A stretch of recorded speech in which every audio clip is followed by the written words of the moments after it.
And elves. I can do it to elves too. You don't know what kind of training I received while I was in the Darklands. Pathfinder's version of the Underdark, because if they used the Underdark, they'd be infringing on trademark. Reese, you okay? I'll be fine. I'm sorry the game you tried to play is not working. Why are you sorry? I don't know, I just feel like... Unless Wheelgirl is secretly hacking your computer. I didn't even know if I could, I would already know whatever game he has. I didn't even know this game called City Car Driving even existed. Race's son? I was trying city car driving. Well, I do know one game that'll work. I'm sure one of you will hate me for this. That depends on the game in question. Oh, I'm sure you'll hate me for this. I'm not hating you so far. Hasbro, 2012. It's a PopCap game. Associated with Electronic Arts. Oh, hello, Monopoly. Oh, Monopoly. Okay, you're playing Monopoly. So what? Oh, there's kind of a stigma behind it. What was it? VG, the original kind of a VGFF meetup.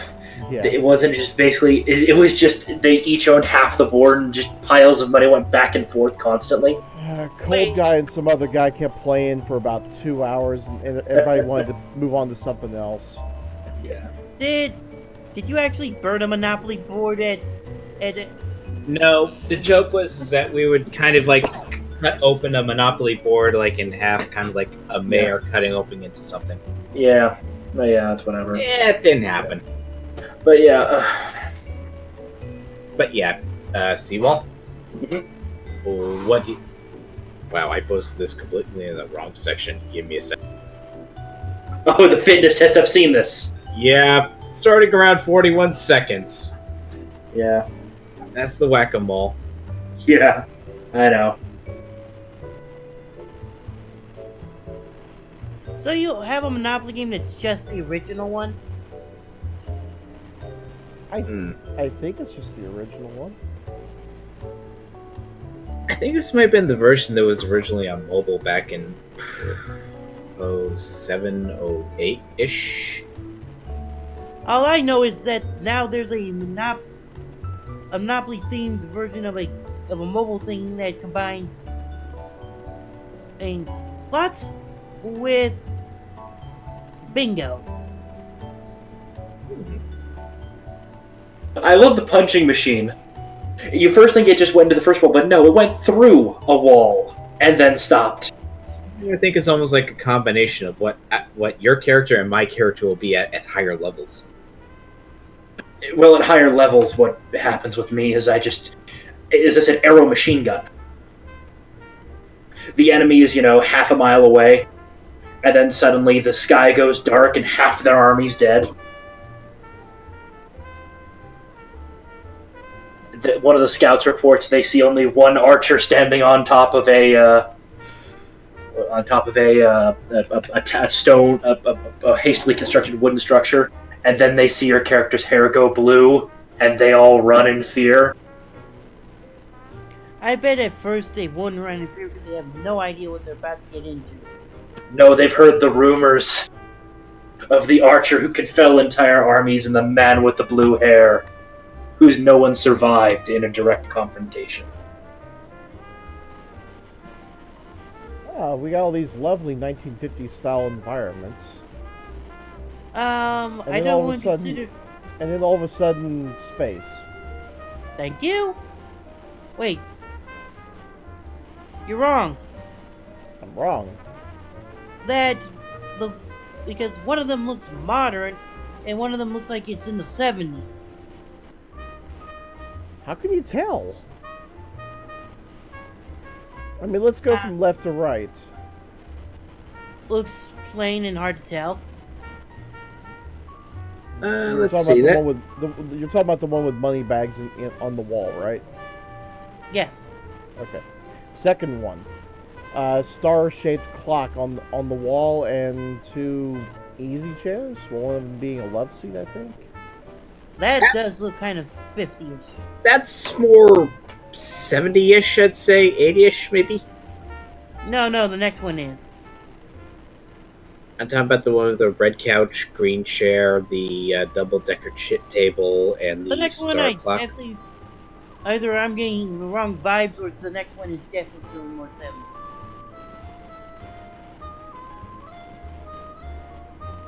I'll just move on to the third one. Third one, lots of circles on the wall. Almost looks like a lava lamp come to life. Square. This is your square 70s lamp. vibe. That's a 70s vibe. Okay. What do you think, Kiri? Who makes tables like that? What the hell? God, it's like a box.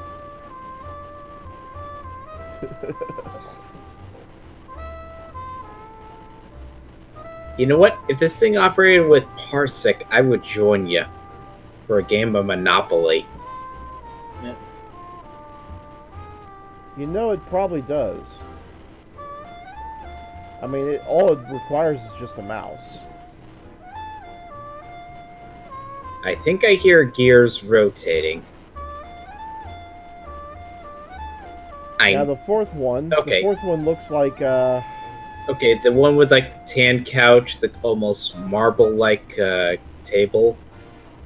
Actually, we have a home that looked like that a couple years ago, back in Lewisburg, Pennsylvania.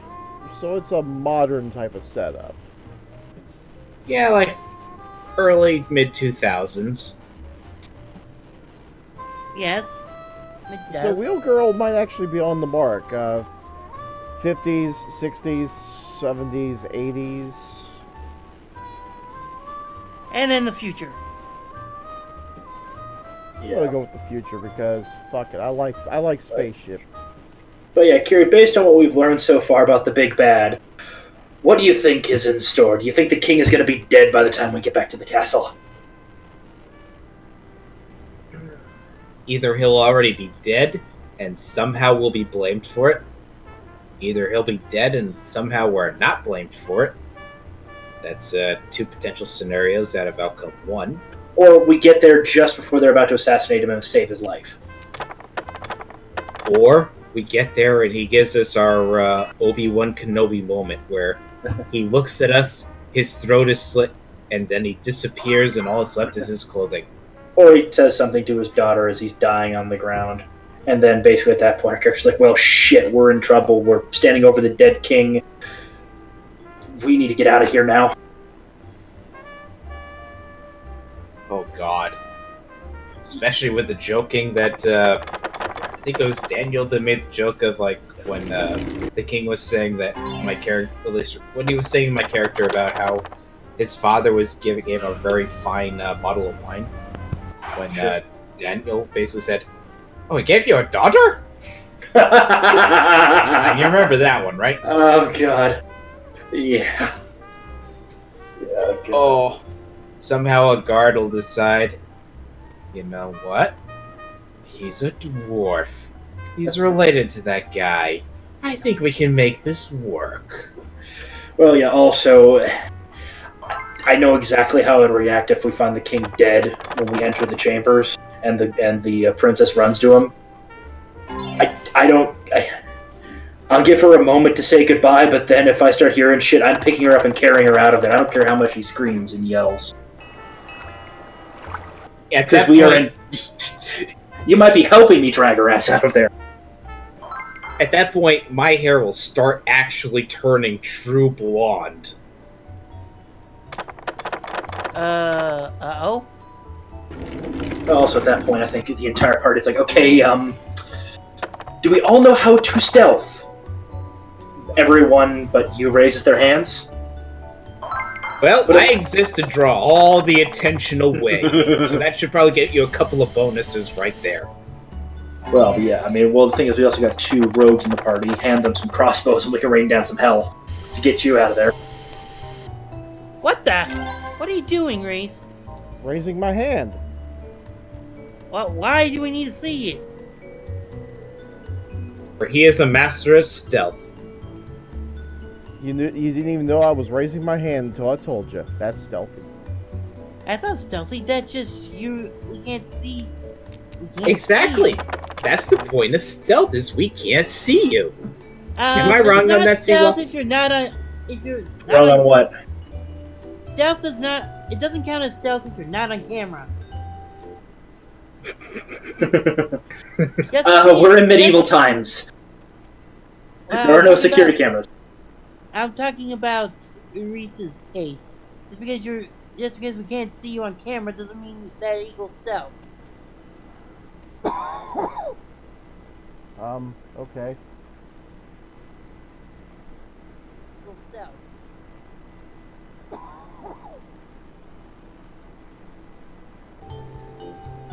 Are you ready to pick up a railroad? I think I might be.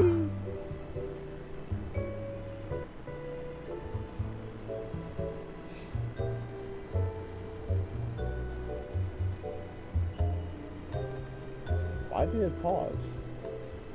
Yeah. Oh well.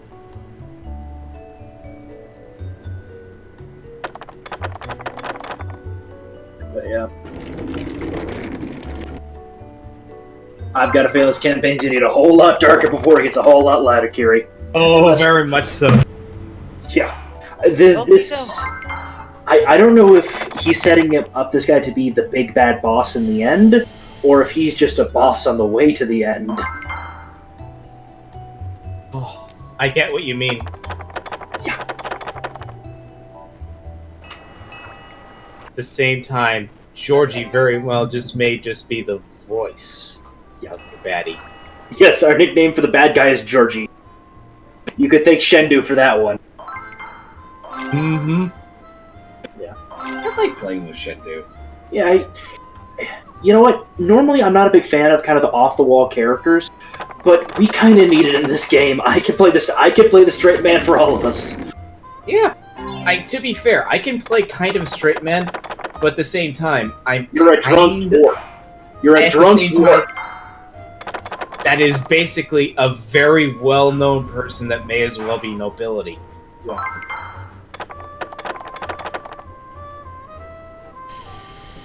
And you know what? Considering they're Tengus, it actually works as far as character goes.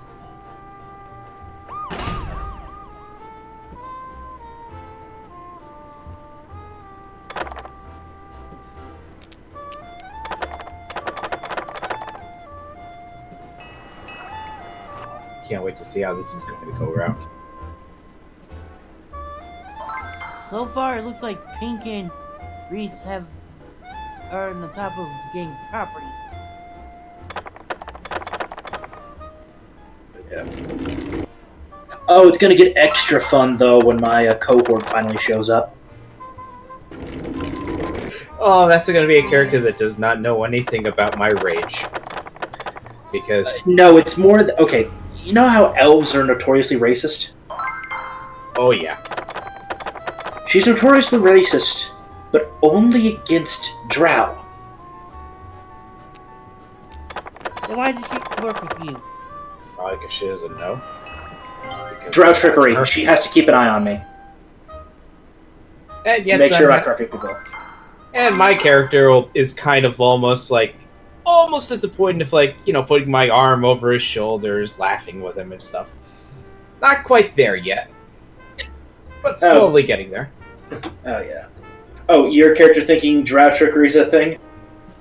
Possibly, but at the same time, work together, so kind of thinks that maybe he actually is a bit more on the up and up than what the stereotypes say. Even though he's never seeked power, he's always tried to exist in the shadows, just making maps and guiding people through dangerous areas. Mm-hmm. Spends time at churches, all-around good guy. Yeah. Though to be fair, you bought from him before. He had to learn to be tolerant to all the other races because he had to sell to other people. Well, you didn't know he was a drow at that point. It was just some dude in a gray cloak and a gray half-cloth mask. He didn't know what his race was. He just walked in and said, "Hi, I'm looking for high proof alcohol. I needed to clean it for equipment cleaning and sterilization of water." I basically bought the strongest grain alcohol you could make. Yep, 196 proof. Of course, 93% alcohol. No, I think 196 is actually 98% alcohol. 93. Give me a second. Oh yeah. Oh yeah. It'd be 98%. Whoops. Yeah, 196%. No, it's 196 proof. 196 proof. Wait, you said 106 proof or 196? 196 proof. Yeah, then it would be 98% pure, which technically is impossible with just distillation. The best you can get is 97%. These are dwarfs. I know you're dwarves. You somehow squeaked out that last 1%. No one knows how. Hey, I did take a willing percentage drop in a diplomacy check regarding other dwarfs because I willingly broke the secrets of how to brew our alcohol to other non-dwarfs. Nice. It works. Yeah. I've got a feeling, though, by 7th level, your character's going to be like, yeah, Vikram's cool. Fuck yeah, he's my drinking buddy. I don't drink much, but hey, somebody needs to keep him from, starting a bar fight. But we have those Ura mugs in here. Those are fun. You realize I only drink, whiskey neat or a glass or two of red wine when we drink. You missaid mead because he came out as meat. He's a dwarf, and he's drunk. You said meat.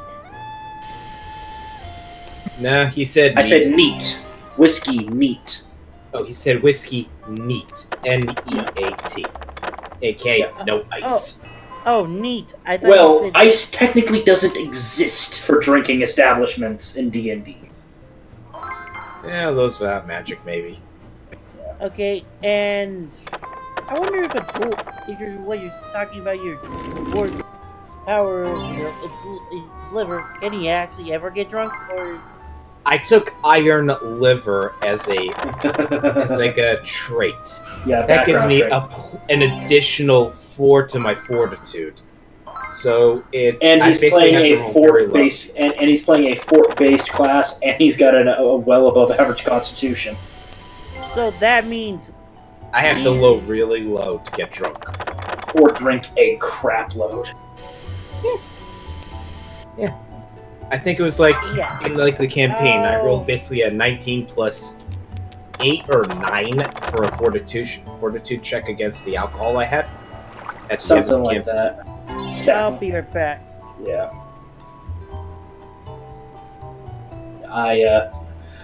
Vikram does not drink nearly that much. And I'm trying to... Okay, because the thing is, with Alara, because it's pretty obvious what transpires over time between her and Vikram. That level of obsession usually leads to one of two things, and it's pretty obvious they're not going to come to blows where one of them dies. Alara is Sundere done right. Mm-hmm. Except who is she Sundere too? Vikram. He's the drow. She comes from an order that hates drow. And yet I'm the one that keeps trying to get her drunk. Because of all the shit she's going to be seeing and all the whatnot. She actually takes a lot of the horrible shit really well. She's a paladin after all. Yep. The shit that freaks her out is as they continue up in the levels a little bit. And I'm pretty sure your character would notice this because we're dealing with a paladin, not a not a rogue here, so stealth is pretty much non-existent. She starts following Vikram around town and spying on him. In obvious, not obvious ways. She's wearing plate armor. So kind of like how it is in your typical anime series. Yeah, peeking your head around the corner. Thing is, you've known Vikram long enough to know that he knows what's going on. And I just humor her. Yeah. Well, the thing is, if she has no one to confide in, the relationship gets a little bit explosive before it becomes, a normal relationship. Yeah. Almost makes you wonder what exactly the friendship between me and her will be. Because I imagine... very respectful, actually. Good drinking buddies. I can take that. She's not much of a drinker. Though if you do get her wasted, you may actually be able to pry some of the secrets that are deeply locked inside of her head. Oh, I could probably imagine a scenario where I could make that work. I'll drink a full pint in exchange for you drinking a quarter pint, and we do a question. She probably would start with the basic stuff, and then slowly but surely start asking questions about Vikram. I don't know what your questions would be for her, though. That's the big one. Yeah, we'd have to... You and I would probably have to come up with some questions for that. Oh yeah. Because if you get her to loosen up enough, you basically completely bypass the conscious mind and the training that's been instilled into her head of, drow are evil, don't trust them, and go right to her subconscious and desires. Oh, if you ever ask her what, and you can actually get a straight answer out of her, what her ideal man is, she basically describes Vikram. She has severe wanderlust. The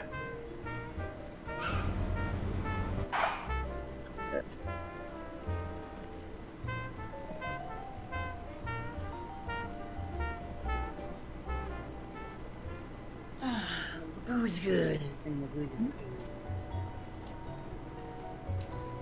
So where exactly did you see the cohorts anyway in the DMG anyway? Oh, it's under the leadership feat, which is a general feat which you can get at level 7. As a fighter, I could theoretically get that as well, right? You can't get it as a bonus feat, but you can get it as a regular feat. It is a feat anyone can get. But there are advantages and disadvantages. There aren't disadvantages. What's your character's charisma? Give me a second. Yeah. I think it's like 8 off the top of my head. Yeah, and if at 7th level, there are modifiers that you can get, but if at 7th level you get either the kind and generous, decides to get the kind and generous, or the well-renowned or well-known, then you basically can get the cohort at the maximum level you can get it for your level. And I've actually done the math. Under leadership rules, a cohort can be no more than, except in one scenario, can be no more than 2 levels lower than you. That's the highest level they can attain. So if you're level 10, they can be at most level 8.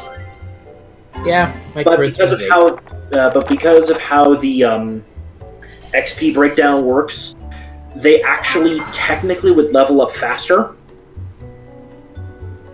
But whenever they would level up, but you're not leveling up to the next level, so let's say they're short 1 XP.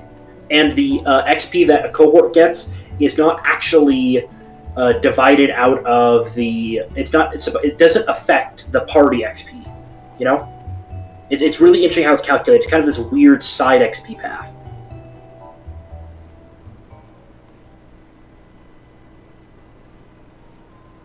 Yeah, I'll let you deal with that first, because I don't know how that would work initially. Yeah. In any RPG type game, I always do the martial type classes just to get an idea of how to play. But yeah, to answer your question, charisma 8. Yep. AKA, somehow I don't really have a presence, I'm not the most charismatic, but somehow I can make things work now and again. Yep. Well, also, when dealing with a leadership and cohort, you're technically playing 2 characters, so it can get a little tricky to keep things in check. My advantage is basically Ilara is just a sword and board paladin. She is very generic in her fighting style. Look, there is enemy. I march up to enemy and I stab him.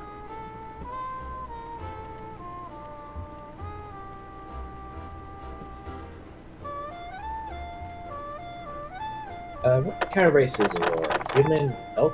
What? Alara is an elf. But she does have two unique features. One, she has human ancestry, and two, she has drow ancestry. And it's obvious that she has drow ancestry. She's a bit more tanned than others. Not tanned. She has her skin has a bit of a grayish hue mixed in. Her hair is slightly paler than what you would expect for an elf, and she has purple irises, which is a dead giveaway in almost all cases. Mm-hmm. I actually did the math. She is like an 8th drow. Right, and an 8th human. So that'd be grandpa, grandma would be human drow. Then you get a half-breed there, elf, half-breed, something like that. Actually, it's one of her great-grandparents. Well, it was drow elf, male drow, female elf. And then it was human elf. Then the half drow, half elf slept with the half elf, and then produced her mom, who, because of the human ancestry, it overrode the drow features for a generation. Then it cropped right back up with Alara because her dad is pure elf.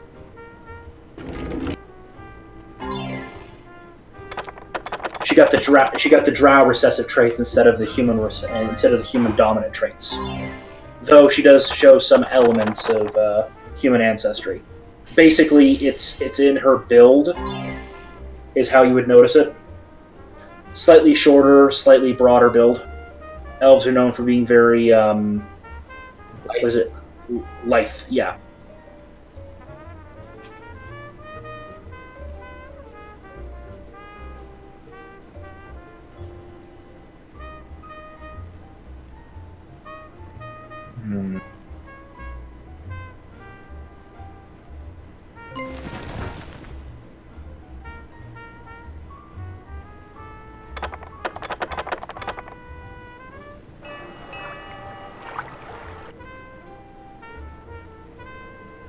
It'd be interesting to see, though, what you would come up with for Laura. Because the thing is, if she doesn't get someone to help,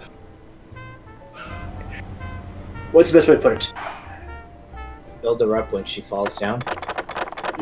Not build her up. It's more of a, when it comes to the Vicar and Alara relationship, it's like Alara is a plane that's lost both of its engines and is going straight towards the runway. Your goal is to ensure that she becomes the Gimli glider.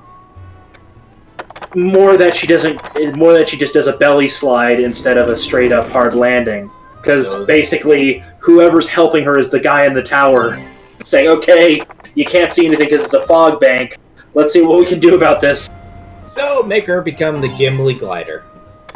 Sure, why not? That actually was a real thing. Oh yeah, it was a 7. It was like a 737 or 757. 757.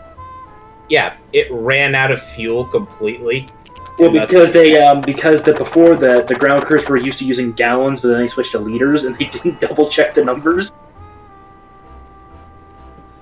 Mm-hmm. So yeah.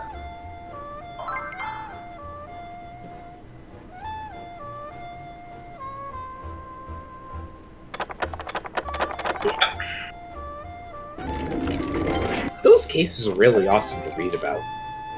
Oh yeah. Heck, you also had the Sioux City landing, which is also interesting to read about. Well, then there was Sully. Yep, Sullenberger, the miracle over the Hudson. Well, what was it? I can't remember the name of the comic, but a comic basically said, "Of course, the man's name is Sully. If that was a Winston or a Carl, he would have cartwheeled that thing down Wall Street." It had to have been a Sully. Mm-hmm. Because who doesn't love Sully? Who's in the lead? The wheelbarrow, the yellow guy. Damn it. Damn it, Yellow Jacket. This is gonna hurt. I don't know where I'm gonna land, but I just know it's gonna hurt because the entire right side of the board's has got houses. Wheel of Destiny, turn, turn, turn. Tell us a lesson we should learn. Ah. A very painful lesson.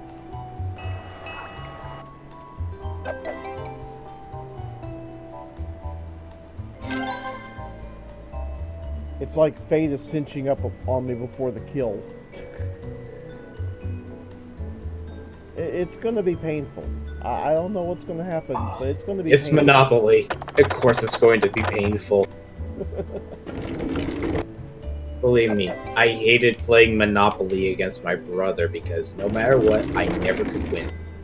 I had a Monopoly for the PlayStation 2 where they had other themes like ancient times, cheese, cardboard, and I forget what else. You earned some money! The race car is wanting to buy an important property for me to make a monopoly. I don't think so. Smart man, smart man.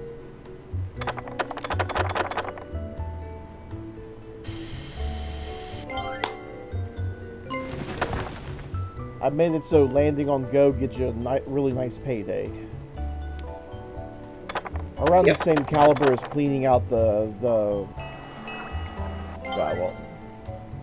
what was it called? The overvault? Free parking?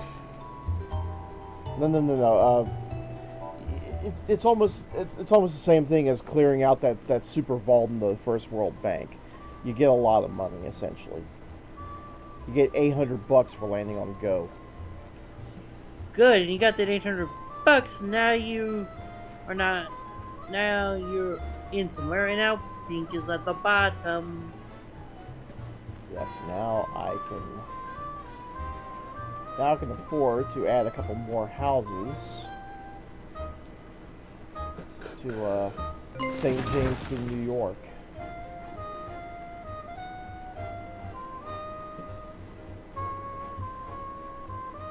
And you know what? I'm gonna make an offer to the purple guy. I'm gonna buy the yellow shit off of him. How much should I offer? That amount plus 10%? You know what? Let's see what $500 will do.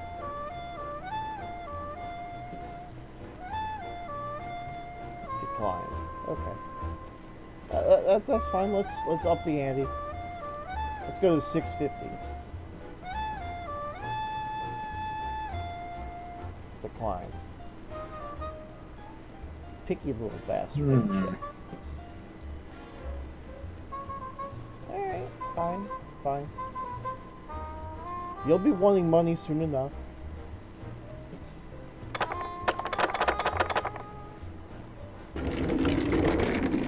I'll get you some other time. But yeah, Kiri, I think Samuel is probably the best bet for Alara's friend to help her through the treacherous waters of whatever the fuck's going on in her head most days. Mm-hmm. Granted, it'll be hazy most days. Huh? Granted, it'll be hazy most days. Probably. She's not going to drink that much. Oh, depending upon how Ty wants things to go, it very well could be that way. True.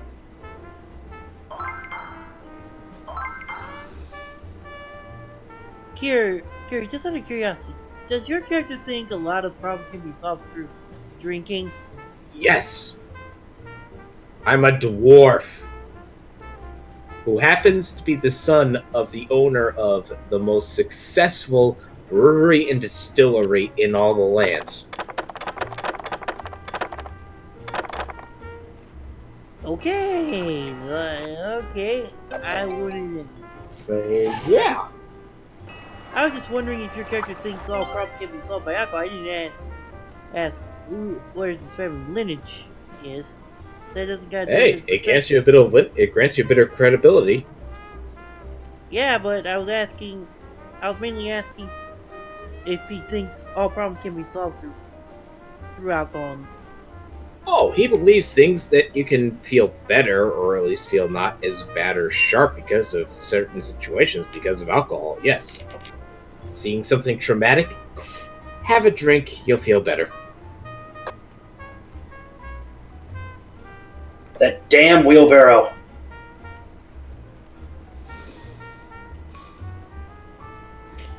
He knows those are good properties. He's not giving them up.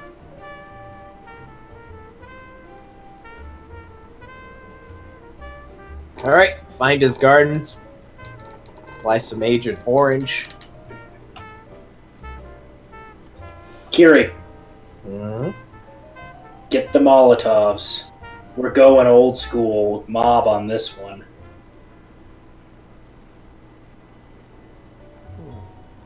What else can We might need to break some kneecaps too. He's not going to give them up. So try. Ah. Though a Louisville Slugger as well. Of course, include a Louisville Slugger.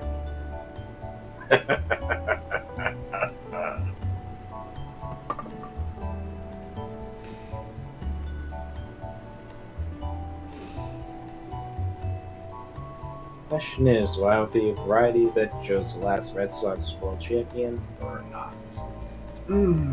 Come on, Yellow. Come on. You're getting a chance to do a brand new start with enough venture capital to build your property. Come on. How many going, guys? Have a good one, Yeah. Seawall. Have a good night, man. I don't think Yell's going to budge. He has. I don't think so either. He does have he does have a lot of houses on his property. So No, you're not going to get it from him.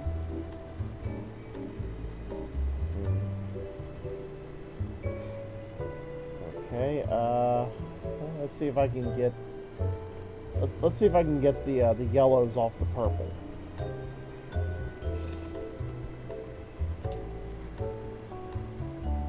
Okay. Let's start with 1250. Will you take it? You motherfucker.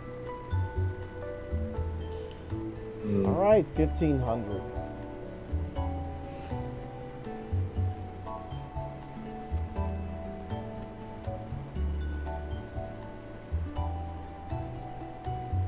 I'll throw in Vermont. You mean that one of the most beautiful states in New England? This is a bunch of streets in Atlantic City. Well, Marvin's Garden is not actually a real one place because that's a fuck up of a name of a Marvin Garden in Atlantic City.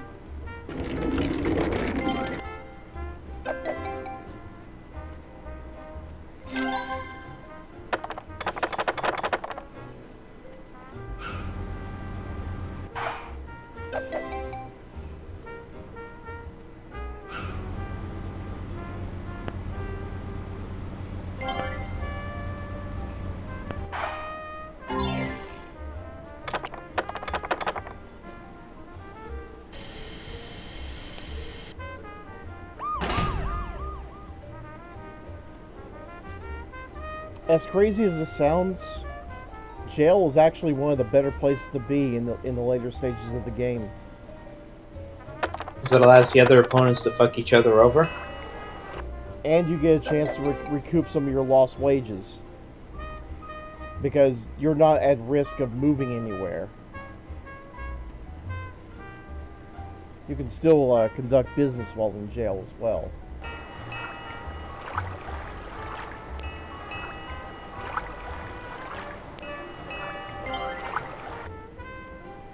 Cool, I get the buy Reading Railroad.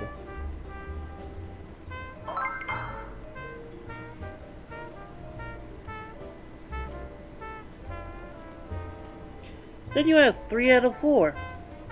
Yep. See if I can't buy the last one off of purple sometime. Not now, of course.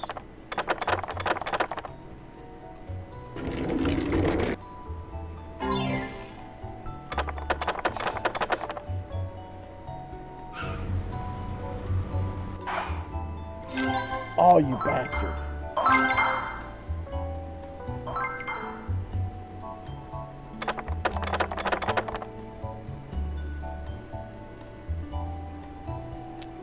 Well, now he has an opportunity to build hotels on the Cyan. Damn. Because now he has all of those properties, and he landed in free parking, so he was able to get that. And you have all the yellows now, and now I will not be on that area. Yep, once I can build up some more cash, because I need to be able to survive going down the left side of the board. I didn't say you couldn't. You had to do it now. I'm just pointing out now you have not everything. I'm just saying everything's now more expensive for anyone who lands on it. Oh, I understand. I'm just saying is all.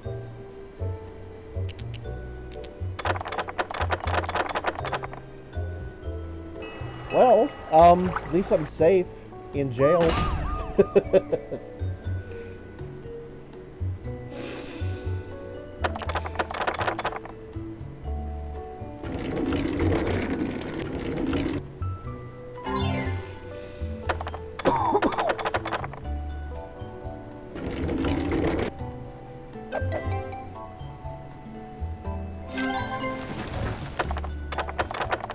Yeah, I'm sure that's it's a huge refund. $20, huh?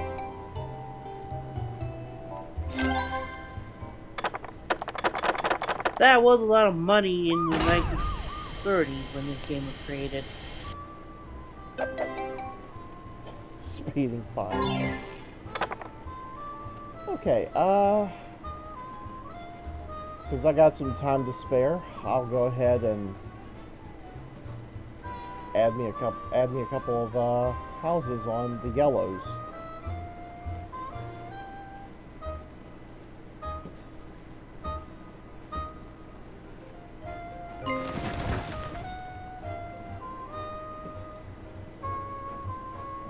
I won't be able to do that again for a while.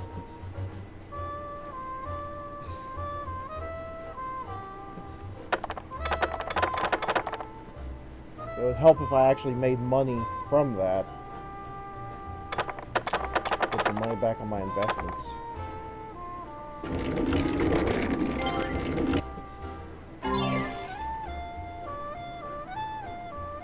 Really? You're offering me money for St. Charles?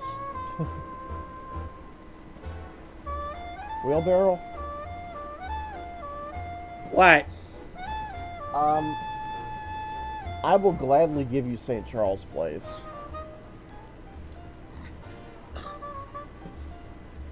If you give me this much.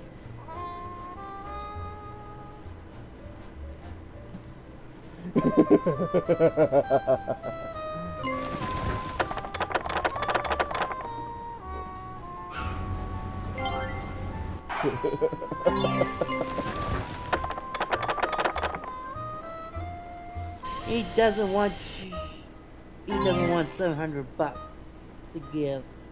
He doesn't have $700 to give.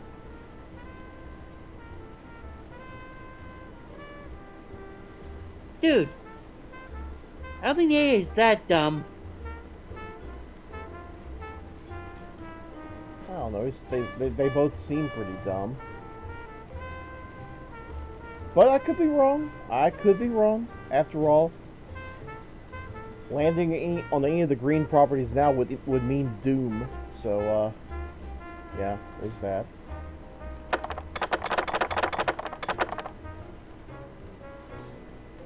Yeah. Still Is not your- going anywhere, so I'm so good.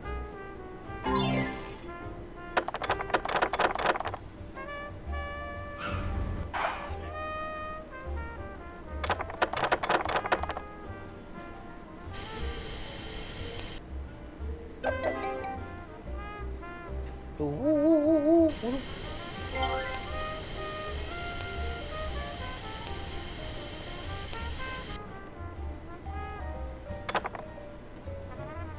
You know, Red,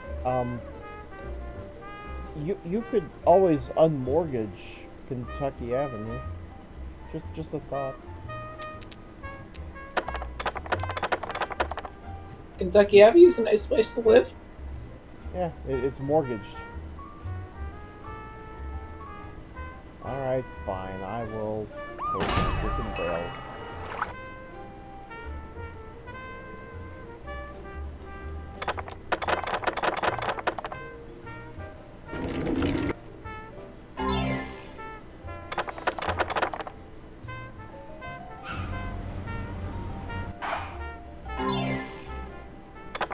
That's more like it. 200 bucks.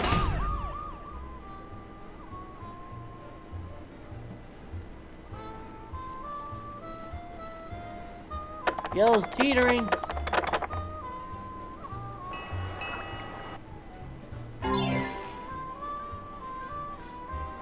Alright.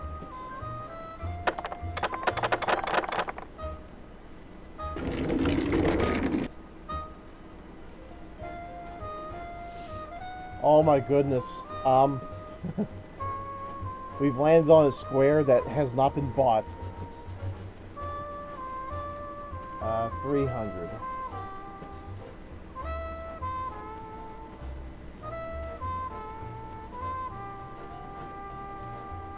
$341, 336, 350, 367, 376, 400. How bad do you motherfuckers want this?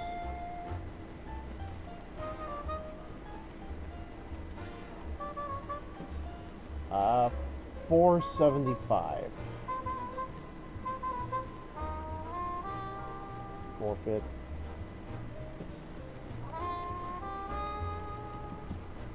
How much?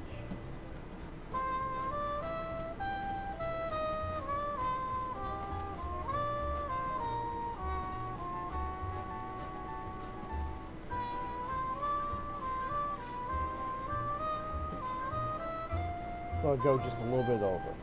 510. 519.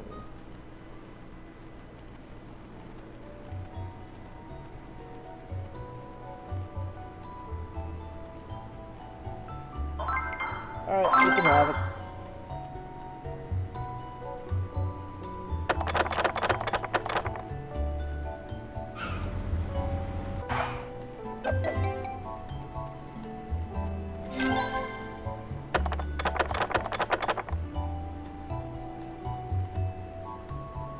Like, fuck you, you're gonna spend all your money if you want it that bad.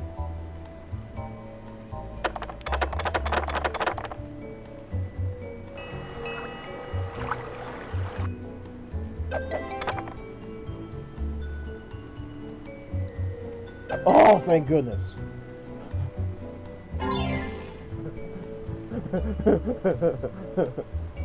That would have been disastrous.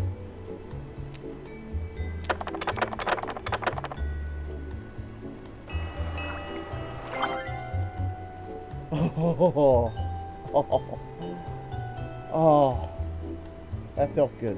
That felt good.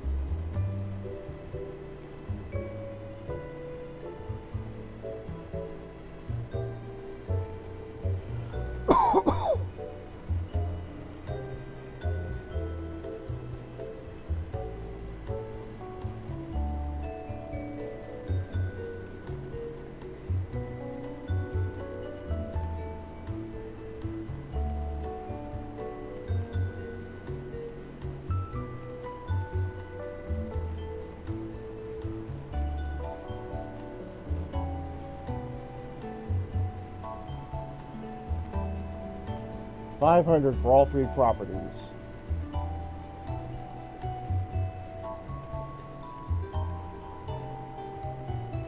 $750 smackaroos.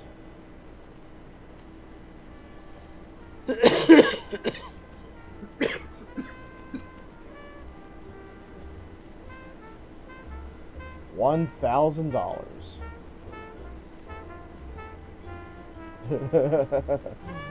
You're not giving up, are you?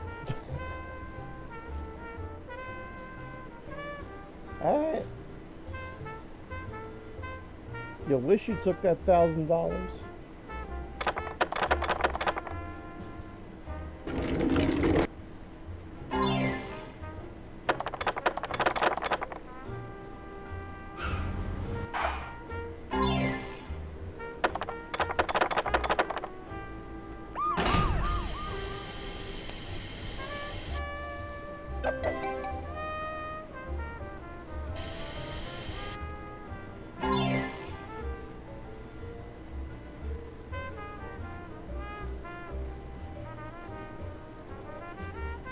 Okay, let's go ahead and manage. Let's go over to yellow. Add a second house.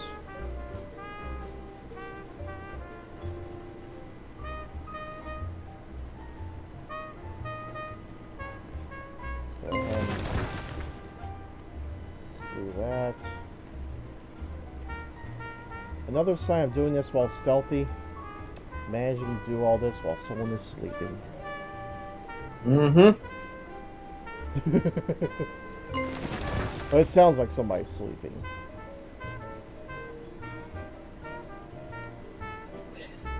Which means we need to be very quiet, right? They're hunting rabbits. Because after all, if we get really loud, something will happen. Something nasty will happen.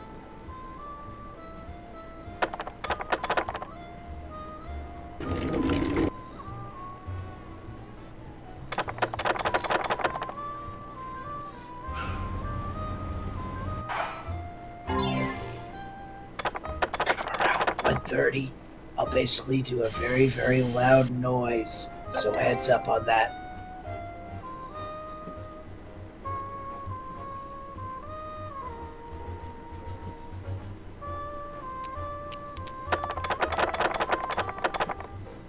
Or do you want me to do that right now? I've already taken one cup of your cup off, so whenever you're ready. Alright. Give me a good 5, 4, 3 when you're ready, okay? 5,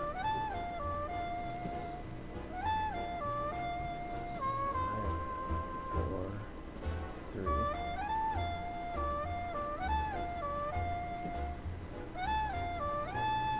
Wheel girl, wake up! Wheel girl, get up now! Wheel girl, up, up, up! Wheel girl!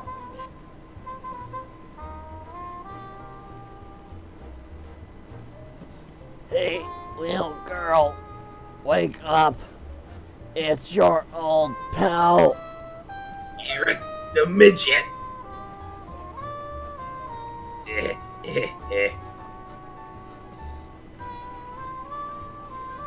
Oh shit.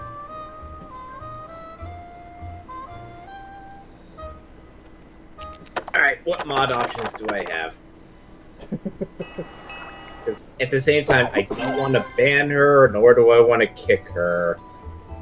Man, actually, banning would get her from the server, kicking would get her kicked from the channel, correct?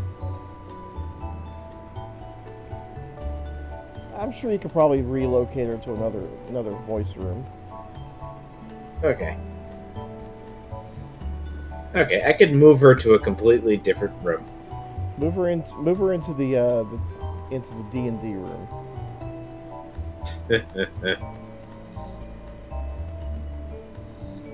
Alright. She'll find out soon enough.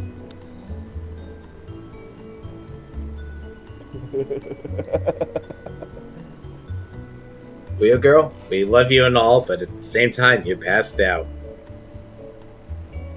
While not having push to talk. It was either this or we draw a dick on your cheeks. Oh, believe me, I've learned that lesson the hard way on 2 or 3 separate occasions. I think I've been server muted twice on the Mumble because I've passed out on the stream.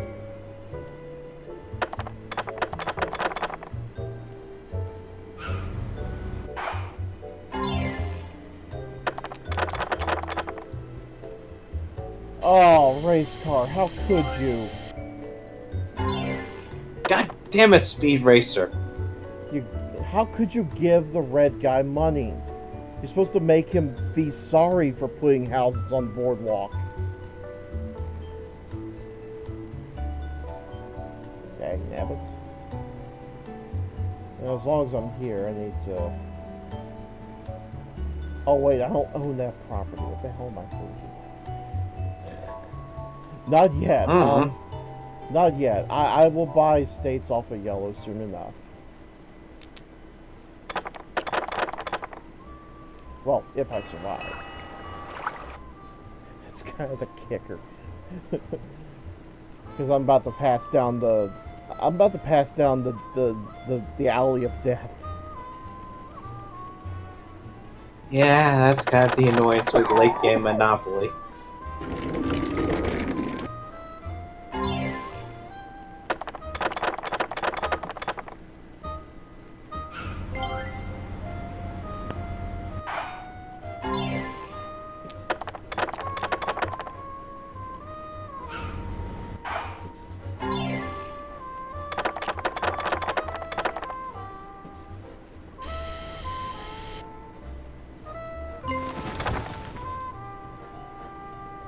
Alright, here goes.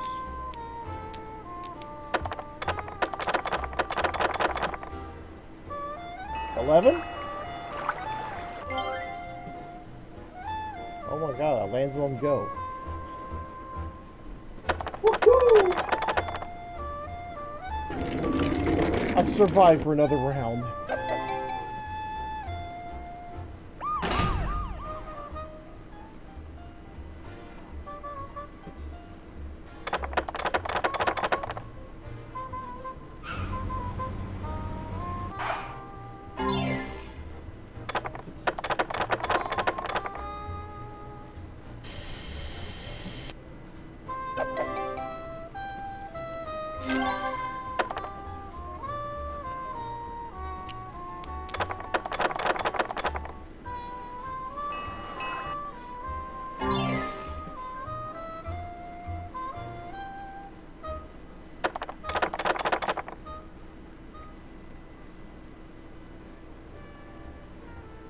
You still want to... You still want me to sell St. Charles Place. Alright, I'll sell you St. Charles Place. If...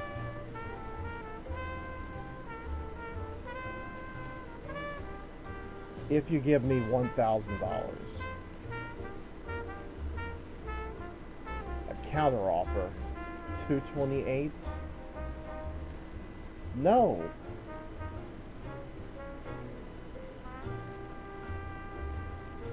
No, I'm not budging on this offer.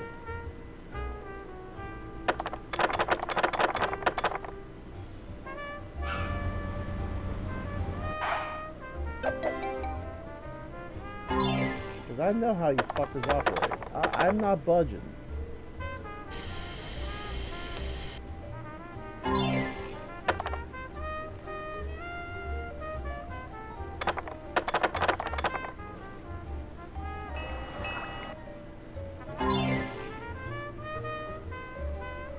I'm just glad I only had to pay $600 on Connecticut Avenue with the hotel.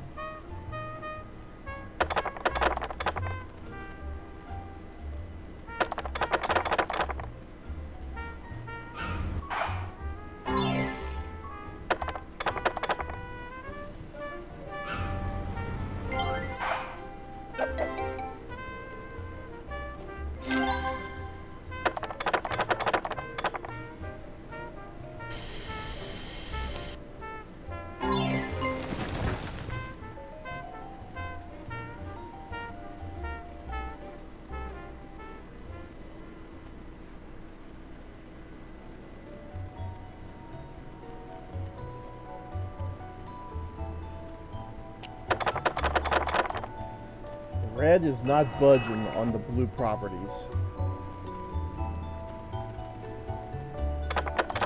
But he was perfectly willing to sacrifice all the red properties.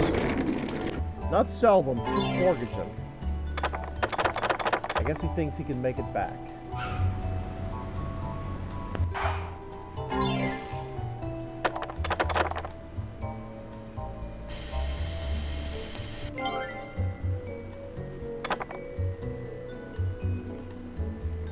Red got really, really lucky. Landed on go.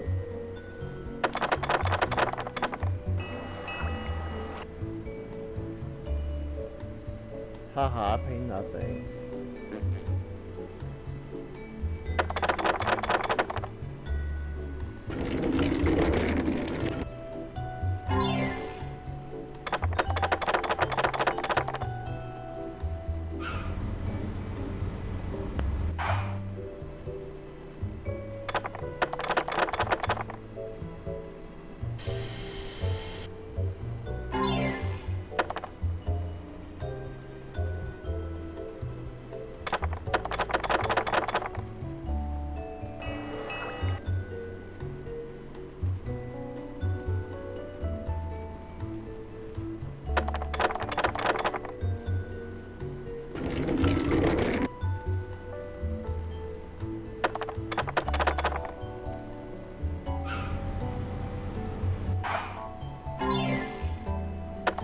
Damn it, somebody stop on one of my houses.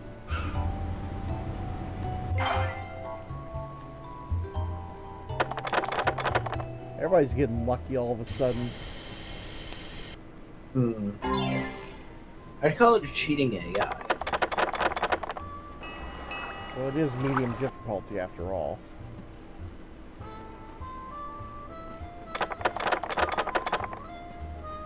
Alright, I landed on the short line, so I'm safe for now.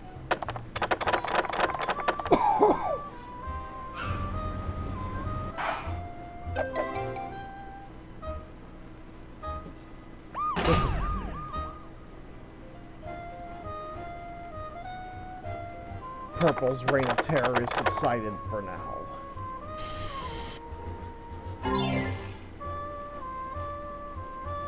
Oh, very nice.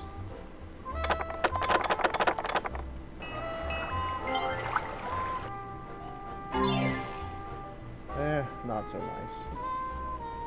But still manageable. So I'm going to take this opportunity to add a couple more houses.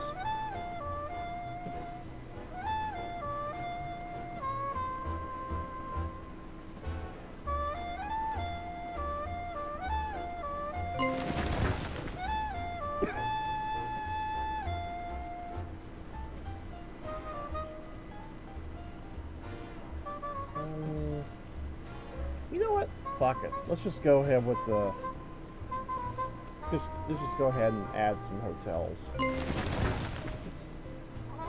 Still got 1,700. That can last me for another round. Hopefully.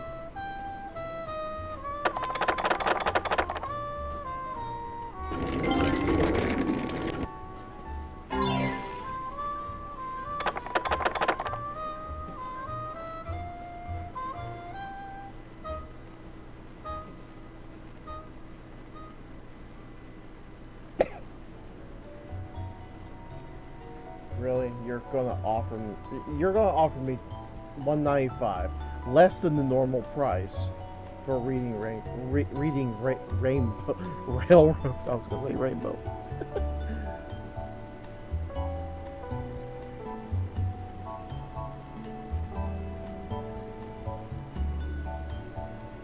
Yeah.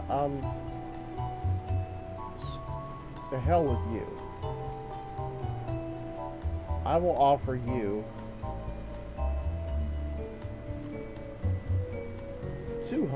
$5 extra for your B&O. Well, decline? No, that's fine. That's fine. Thinks he could rip me off.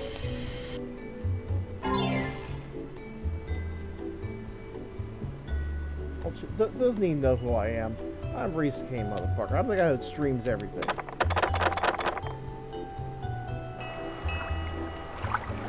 Mm-hmm.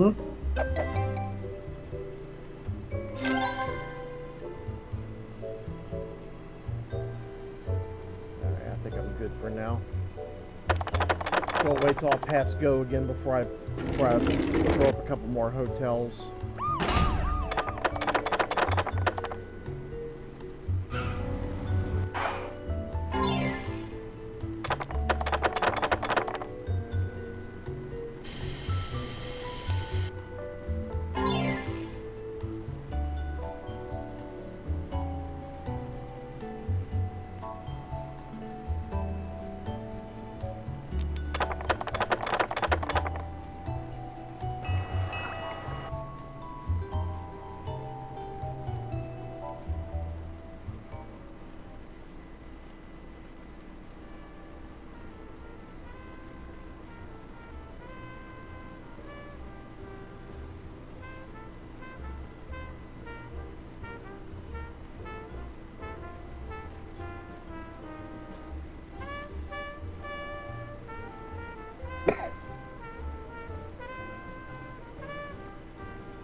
Yeah, I had a feeling you weren't going to take it, but again, I'll come back to you later.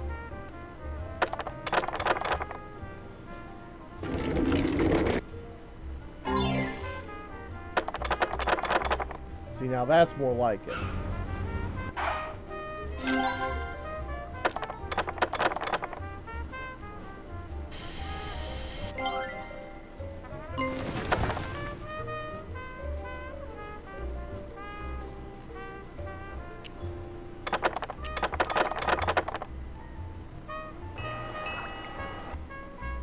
Well,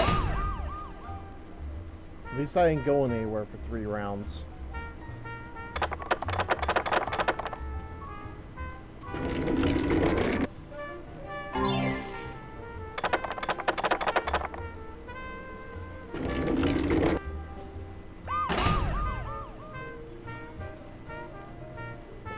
The old bear ain't going anywhere either.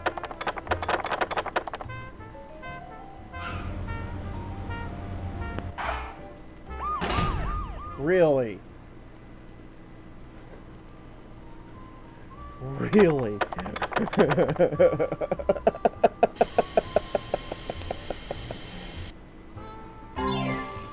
Well, that's something you don't see every day.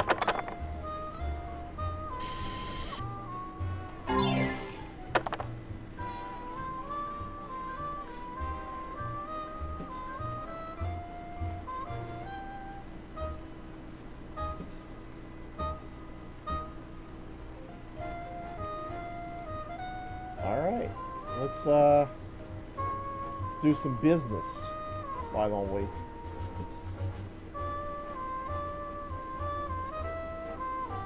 Alright, Red. You knew this was coming.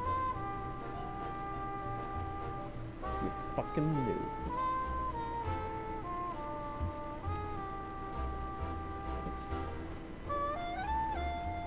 I will offer you $1,500 for Boardwalk and Park Place.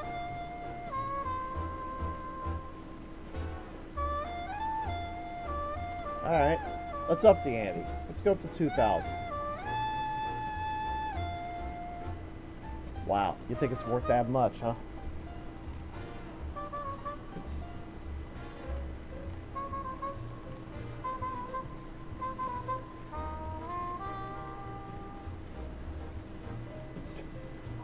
Okay, I'm not going up that high, but 2,500. Wow. You're just not going to let go, are you? All right, fine. I won't bug you about Park Place or Boardwalk anymore. I don't think you can get the DLC where you can get sent in those Bostonians with their Louisville Sluggers. That help negotiate a fairer price.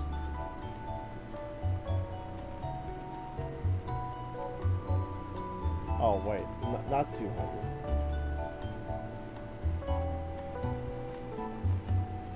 Not 200. 2,000.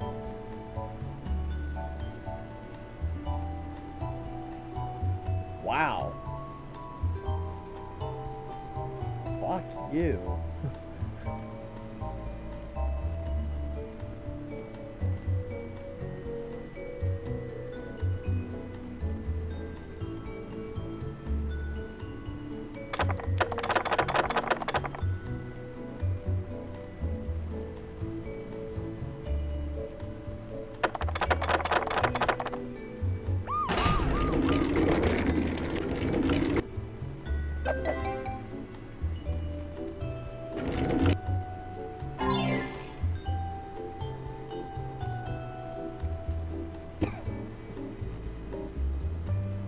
You're kidding me.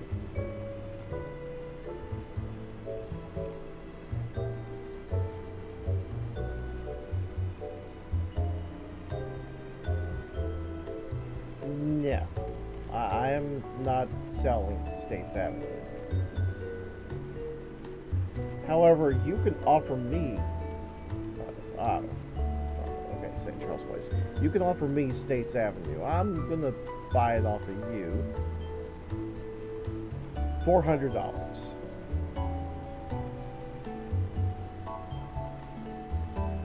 Decline, of course. 500. Decline.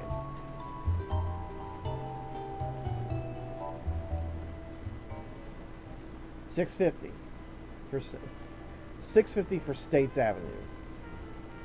Decline.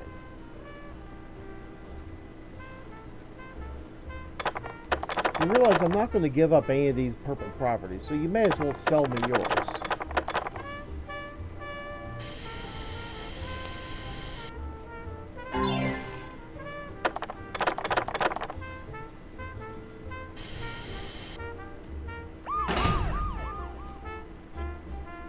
Of course, the iron would go to Joe. Alright. Before I forget, I need to place some more houses. Fuck it. Let's just go all the way to hotels. It's only money.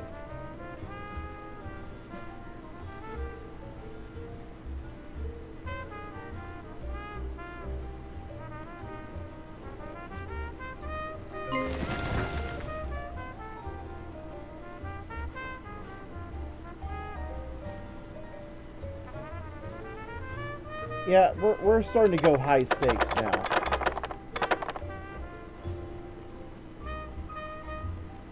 And it looks like I'm not going anywhere still. That's fine.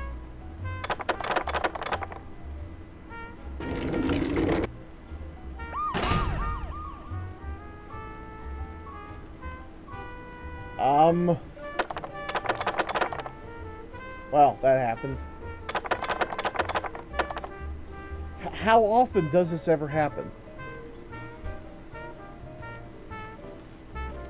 I have a feeling my aunt's in the bathroom. I'm going to ask her this, because she and I used to play Monopoly all the freaking time.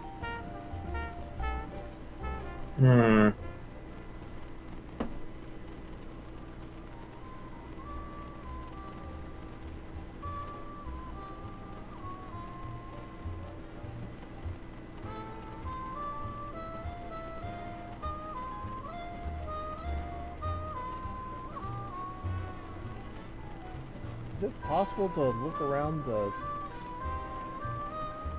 landscape? Just observe the scenery? Because obviously it's a 3D rendered environment.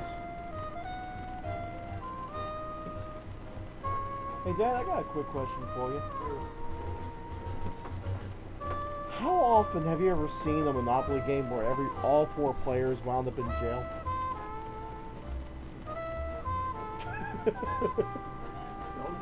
No good. Threat to society. A threat to society.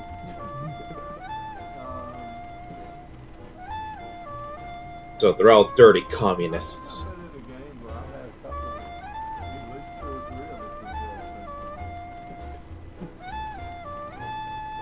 Now, I've come to learn in later stages of the game, jail is actually the best place to be. Because you're not going anywhere. Well, that's fine. You don't have to worry about Landing on hotels. landing on anybody's hotel. In fact, the right side of the board is complete death. You have close work. Yeah, I've got at least 1 or 2 pair.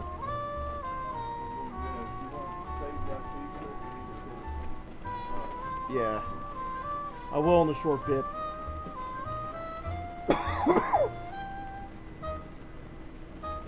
Even better, Dad came in.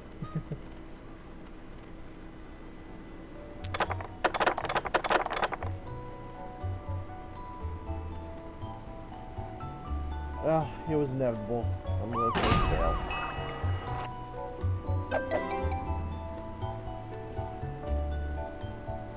At least I get to go and get to go.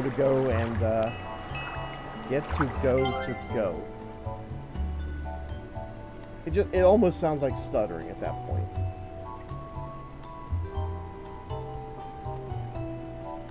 All right. Yellow. Yeah, we're here, yellow.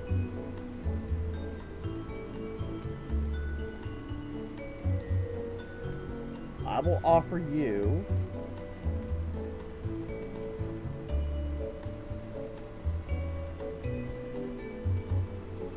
$1,200 for States Avenue.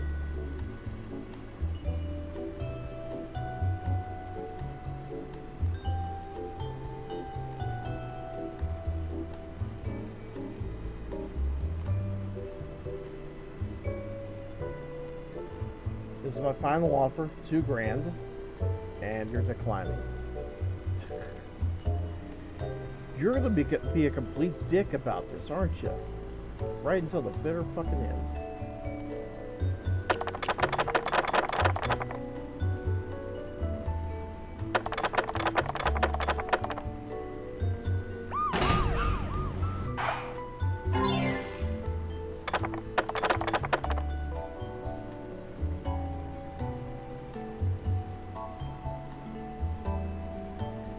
Actually, you know what? Let's talk to Red.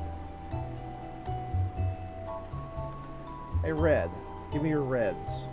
I'll give you about 1,500.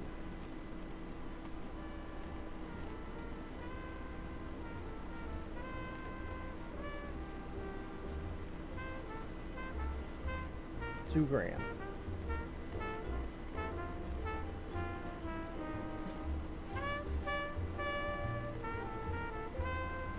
My final offer, $2,500.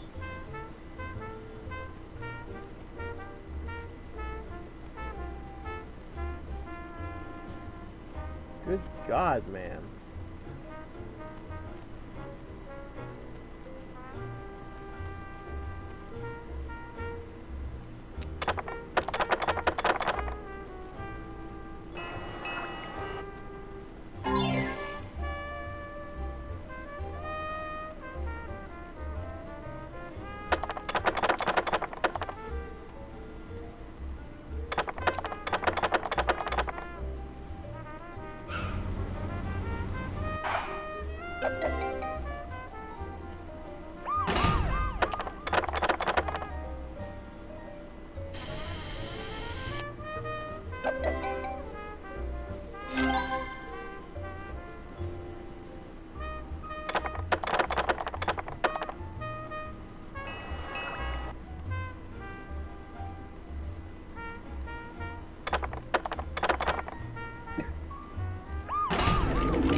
No.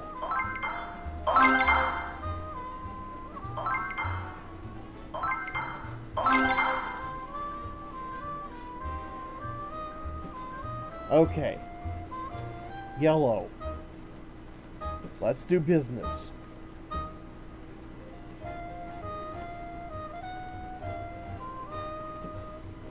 Park Place and Boardwalk.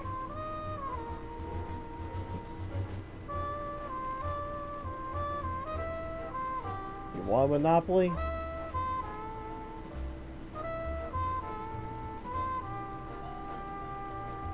I will offer you $17.50 and Virginia and St. Charles Place.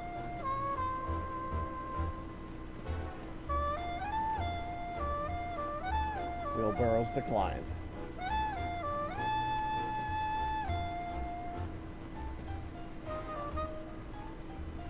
Gotta make it worth his while. 2,500.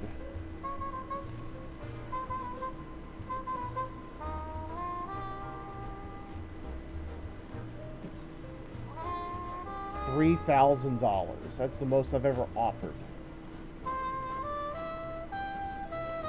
God.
What else is there that yellow could possibly want?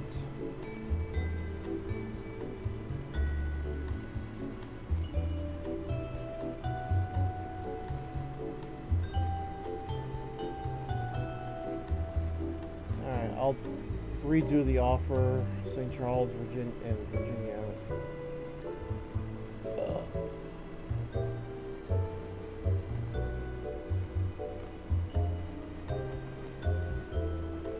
$2,500.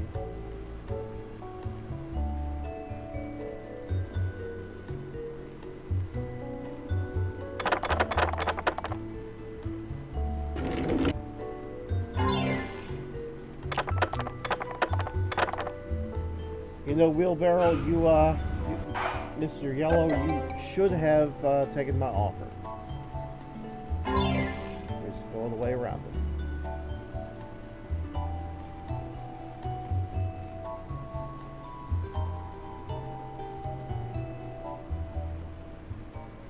No, Mr. Race Car, you had your chance to forfeit your B&O.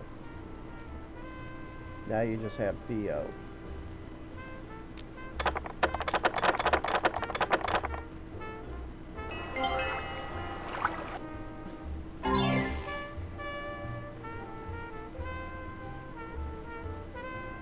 Rather stinky BO.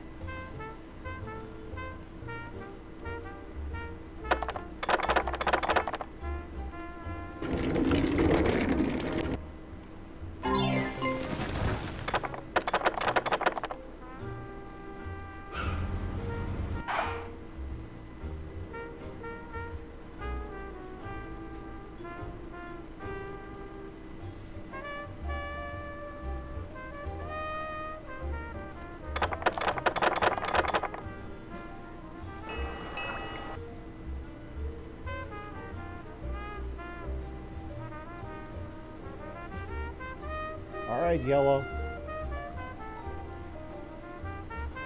We're going to go over this again. I will give you $1,000 for states.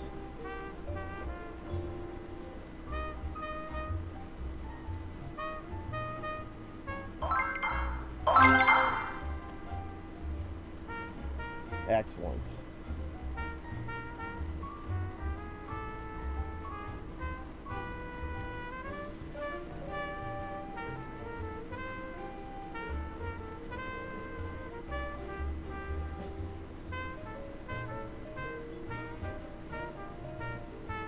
Okay, you will be unmortgaged. Now let's begin building.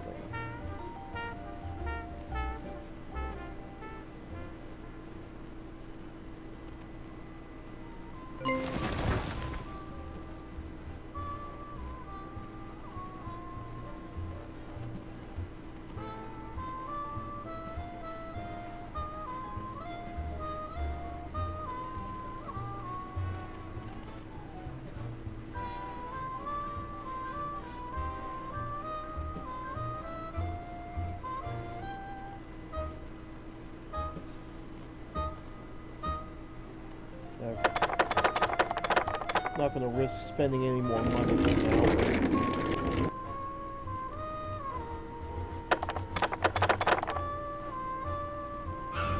Still need to get past the Valley of Death. I believe in you.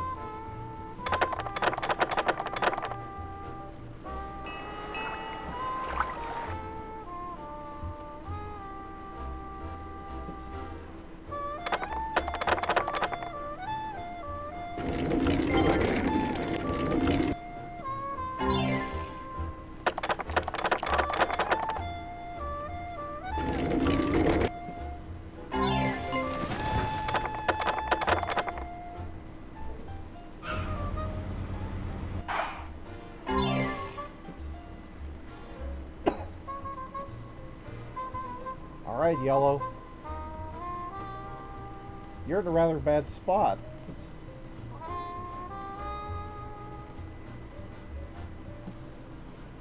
You're in a bad spot, so I will offer you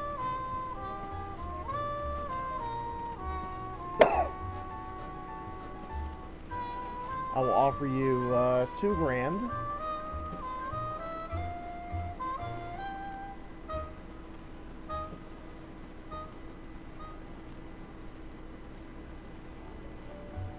Actually, you know what? I'm not gonna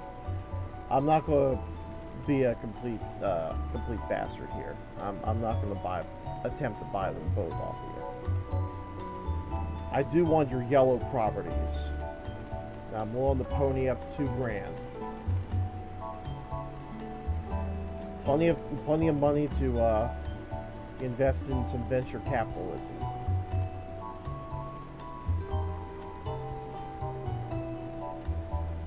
Really? What about $3,000?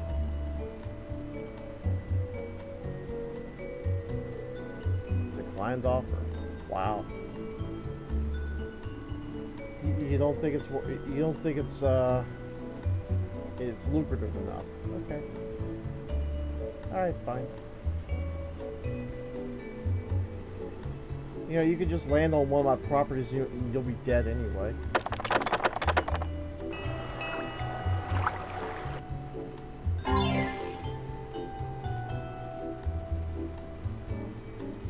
Or I could just land on one of your properties and, well, that'll happen. You weren't really willing to give up your houses so easy. Good move, I suppose. But it's just a minor setback. This isn't the sound of fear at all.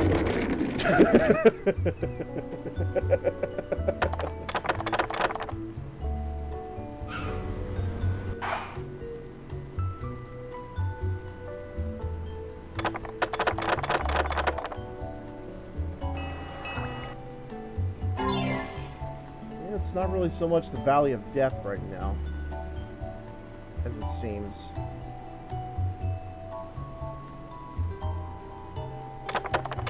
I mean, it's still painful to go down there, but the lack of houses and hotels. At least on a major part of it. I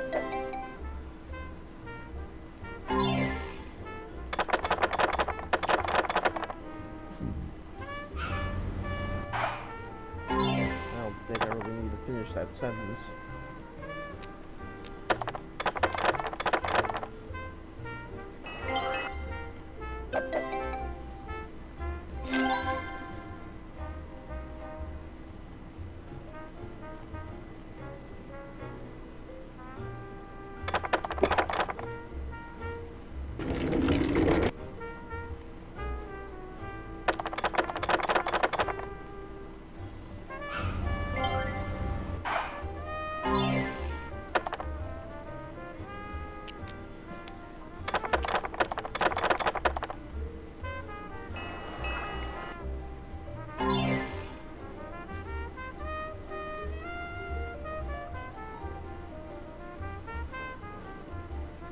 Alright, we need the wheelbarrow to at least land on one of my spots. That's the only way he's ever going to cough his shit up.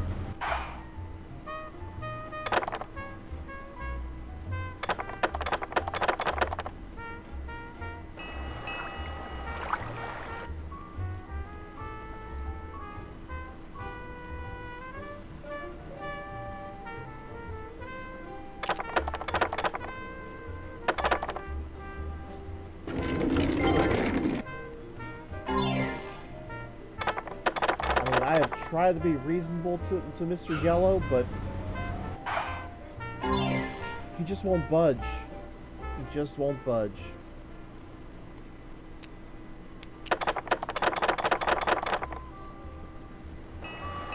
He just won't see my vision. Kiri, why won't he see my vision?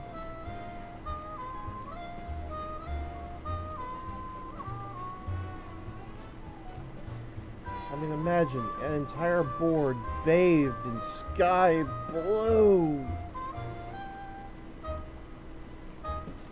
Why can't you see it, man? I'm gonna hit him up again. I don't care if it counts as harassment.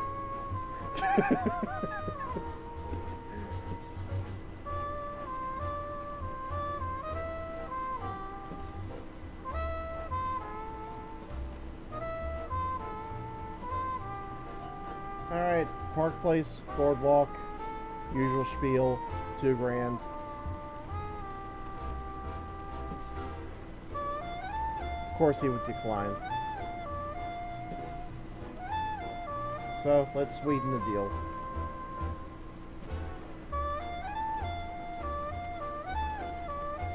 Oh, wait. No, no, the Reds are mortgaged, so yeah, it's perfectly fine to offer money for this. I'll give you $1 grand.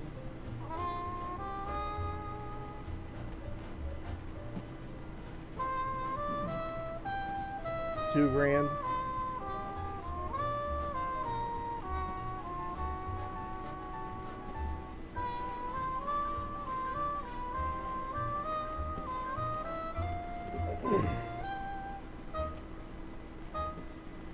Alright, I'm going to offer a little less money, but this time I'm just going to buy up one of your properties. How's that sound?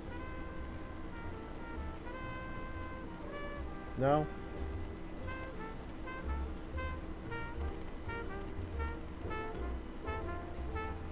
$2,000 for only Kentucky Avenue.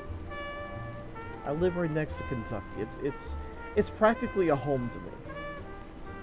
No? Alright.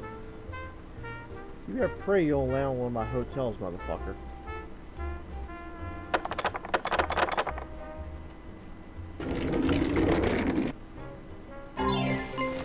And you just landed on one of my hotels.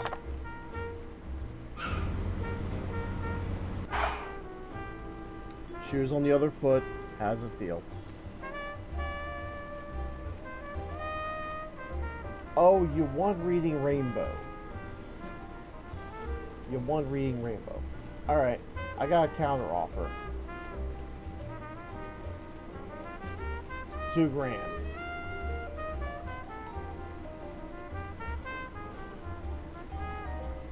You're gonna propose a counteroffer. All right, I'll sweeten the deal a little bit. $1,750.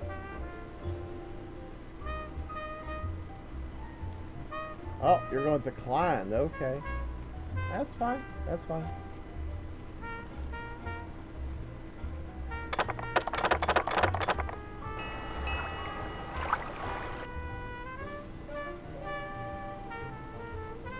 The ship has officially sailed.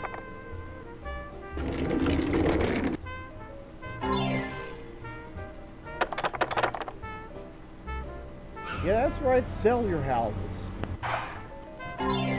You had your chance.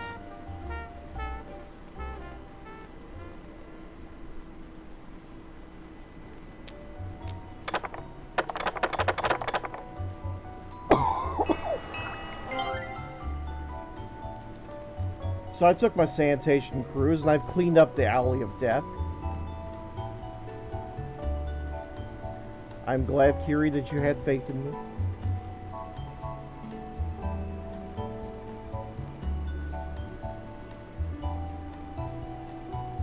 Alright, now I can officially make an offer for the yellow properties. Come on, $2,000.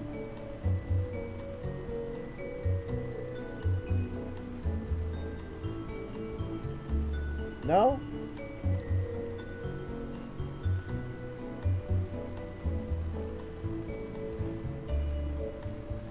Alright.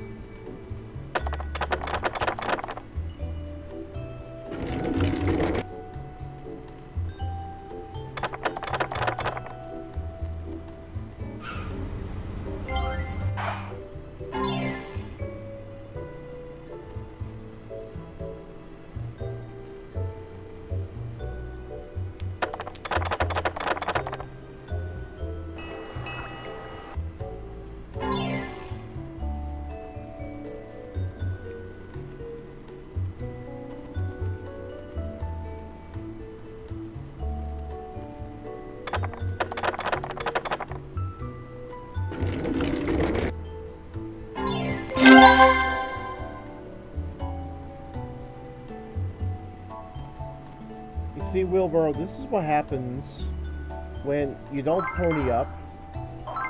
This is what happens when you don't accept my offers. Lucrative offers, I might add. I once offered you $3,000. And you were that stupid. You were that stupid, and this is what happens to you.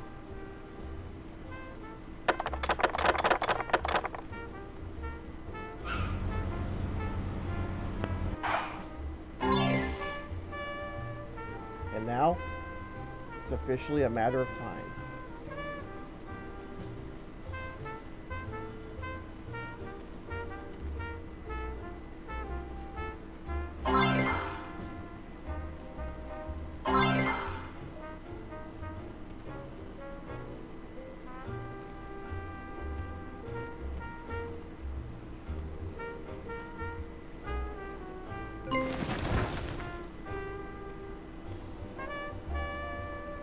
The Alley of Death is under new management.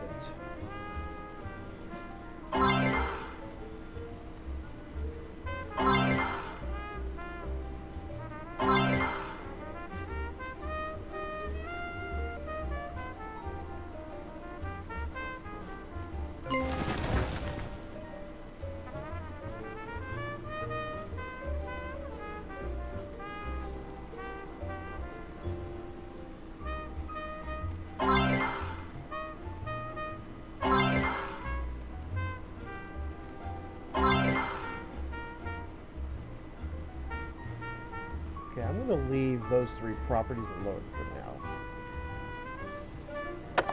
I'll wait for another trip around the board.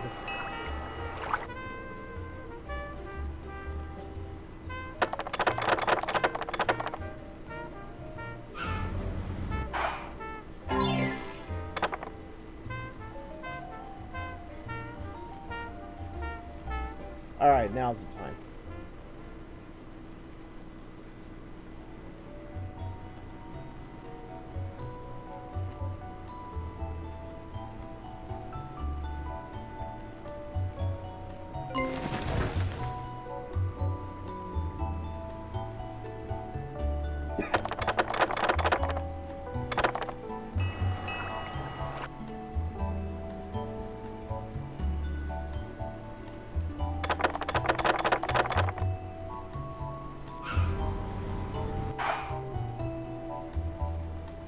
2.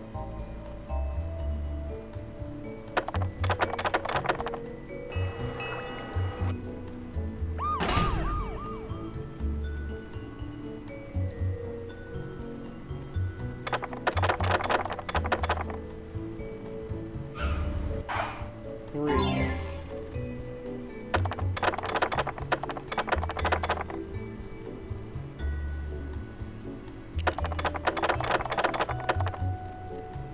Four.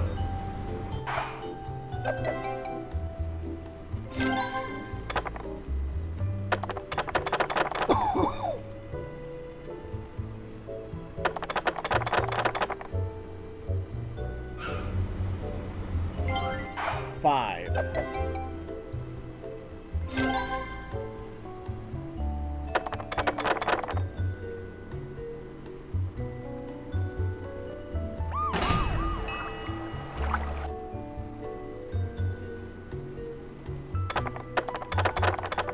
Six.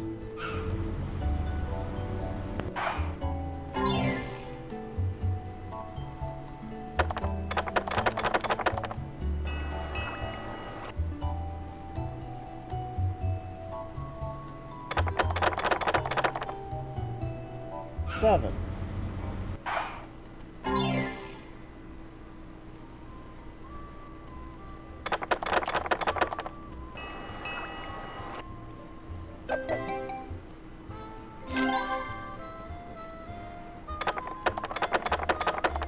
Eight.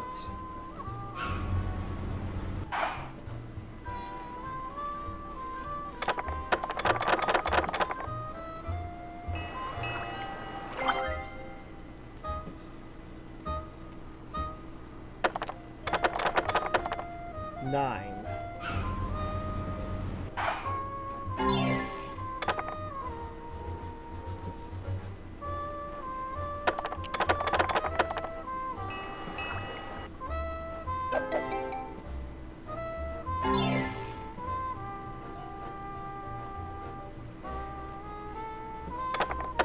Ten.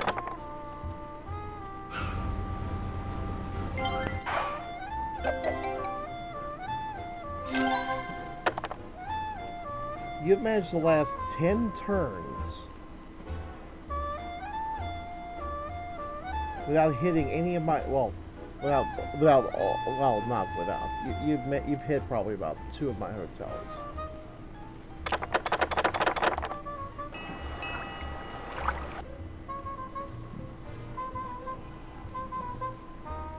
See, purple is now getting kind of lucky. Here, that or maybe real gross is onto something. Maybe the computer's cheating.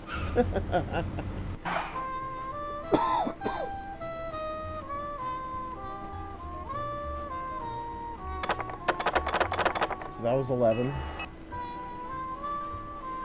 12.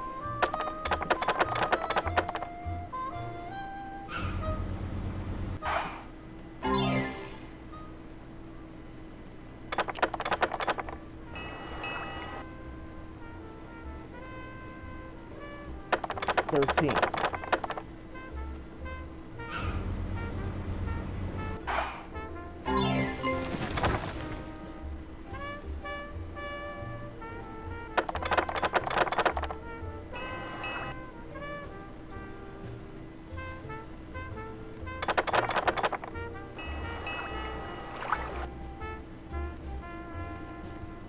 I think 14 may be the one.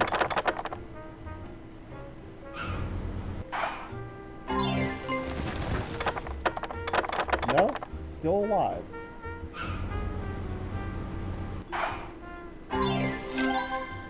$15.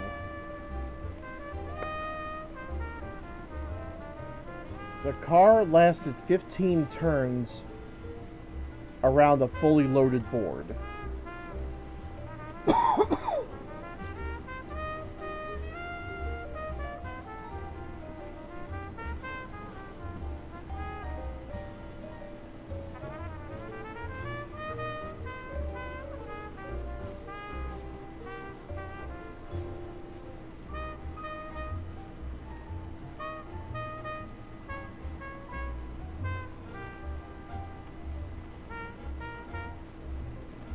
Most money earned, $8,797.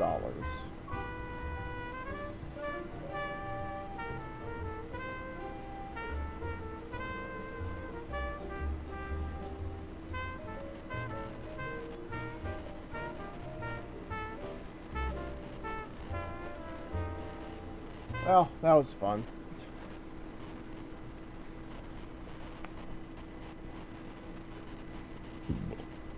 Hey, Kira, you still awake?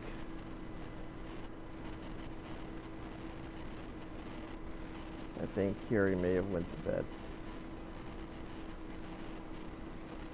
Which I probably should as well. Ladies and gentlemen, thank you very much for tuning in. Tomorrow, I have something special planned. Tomorrow, I'm going to attempt to get a third player in here for the Parsec sessions. And we're going to use the cloud server. The time is now. It's time to start using those hours. Using those precious minutes. I feel like a cell phone commercial.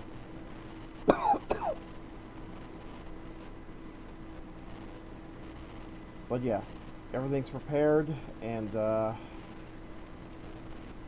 see where this goes. Tomorrow night is going to be something, I can tell you that much. And until then, you all have a good night, and take care. I'll be streaming somewhere, I'll be starting to stream around 8 to 9 o'clock around Red Fox's time. I will probably be bombing in on his stream. Because gosh darn it, we need to have a party going.